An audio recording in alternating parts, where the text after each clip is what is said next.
And now, here's your host of Shaping Success, Wes Tankersley. What is up, everyone? Welcome to Shaping Success. I am your host, Wes Tankersley. We got a great guest for you here coming up shortly. Just want to make sure that you know that we are working on trying to blow that YouTube channel up.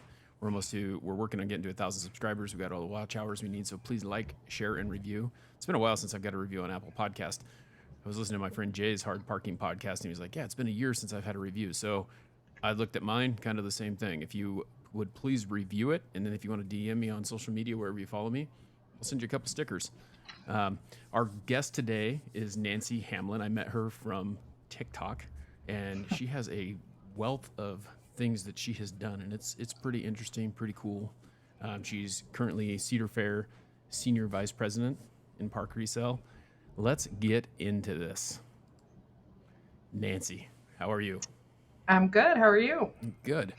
It's interesting, all the people that I meet through the social media aspects of my life. Yeah.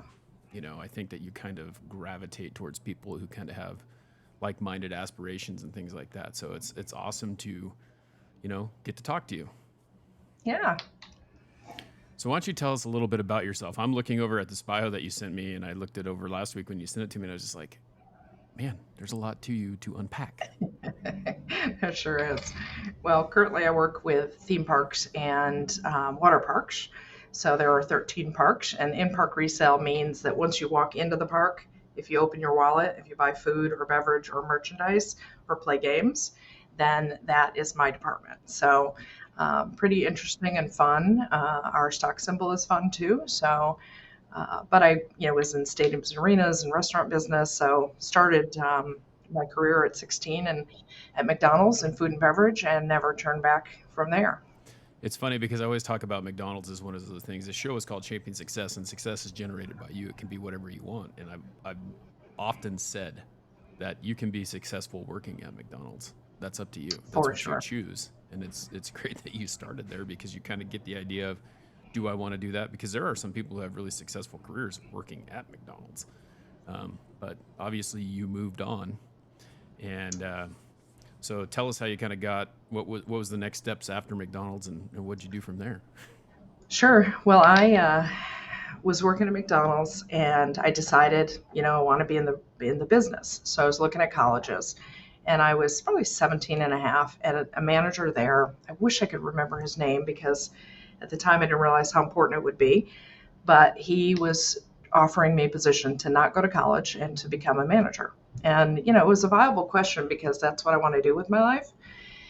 So we walked in the parking lot, and he did the sales pitch. And then I asked him, I said, what is your honest opinion for me? What do you think I should do? Should I take this job, or should I go to college? Because that's what I'm going to study anyway. And he said, go to college, and don't ever tell anyone inside I told you that. And so I consider him my first work mentor, right? He made a decision that was not in his best interest, but was in mine. And I was too young at the time to realize how impactful that would be. But that's what changed. And then I went to college and, continued to do different jobs from there, and got bigger scale. The job before this one was stadiums and arenas. I've done 3 Super Bowls and, NASCAR and golf and all sorts of logistics events. I figured out sometime along the way that things that are complicated and require logistics is really where my heart is and my skill set is. So it's the same thing here with Cedar Fair. So you're a really good organizer, it sounds like. Yes. Put things in place of where they need to go, right? Yes. It takes that. If you're going to feed 70,000 people or 200,000 people in a NASCAR race, it takes, a lot of planning and organization, and that's what I gravitate to. Have you met some pretty cool people along the way? I feel like if you've done these things and there's these big events, you either don't have time to meet those people, or you get a chance to meet some cool people. You do meet people. I had Sammy Hagar made me a margarita. Oh, that's awesome. We were doing his Wabarita, his tequila, and we had his picture on a shaker, and he came to Minneapolis, and to our GM meeting, and he made us all margaritas, and then we went bowling randomly on a Tuesday night in Minneapolis. So yeah, I've had the opportunity to meet a lot of people, which is great. And in the stadium arena business, you're working, but you can hear every concert. So I've also attended, so to speak, almost any kind of music you'd imagine. That sounds like so much fun, just being able to just get to take part in any of that, and it just sounds amazing. Yeah, yes, Super Bowl is probably the best thing, hardest thing before I raise money, which we'll probably talk about, that I've ever done. So talk about how that, so you basically kind of plan the whole Super Bowl, or how does that work? Tell us a little bit about that, like what you did with that. So I went to the 2005 Super Bowl. Our company did part of the arena, or part of the stadium there. So I worked that one. And then 2006 in Detroit was my building. So all the food and beverage in the building was being run by my team and I. And then that was Super Bowl 40. And then Super Bowl 50, I was in my current job, and we share a parking lot with Levi Stadium. Mm-hmm. So we did the StubHub party and we did the tailgate party. So I've been able to work on 3 Super Bowls, which the scale of that event is just amazing. You said you're next to Levi Stadium, so you're actually in California, right? One of our parks is. Oh, what are your parks? Okay. I'm in Charlotte, but we're based, my office is in Charlotte, but we have a park that's connected to the stadium there. So after I left the stadium arena business, I never thought I'd work another Super Bowl, and I got the opportunity to do another one. So yeah, that's amazing. Like you said, like you didn't really think that it was going to happen again because you're not doing that, and then all of a sudden you get right back in it. It's like kind of like your wheelhouse because you've already done it a couple times. Yeah, it's funny is during the planning of the 2006 Super Bowl, there were times I thought I'm never going to watch another Super Bowl because, it's hard. Yeah. And then now I hate watching the Super Bowl because I'm not there, because it is such an amazing event to be involved with. So I always have FOMO when I watch. Yeah. Well, that stadium, I was born there, but I haven't ever been to, well, I went to Candlestick Park when they used to play at Candlestick Park to watch a Giants game, but I've never seen a professional football game other than at the Oakland Coliseum. And it's just like, it's amazing the things that they do to get that stuff going. I mean, if you're in charge of all the food and beverage, and I guarantee you there's like twice as many people drinking at the Super Bowl as there is at, and eating and all that stuff. It's one of those things, you take that in and then you have a higher class of people, right? Because not everyone can afford to go to the Super Bowl. Right. Well, people just spend so much more money. Even in the people who don't have as much money, it's a once in a lifetime experience.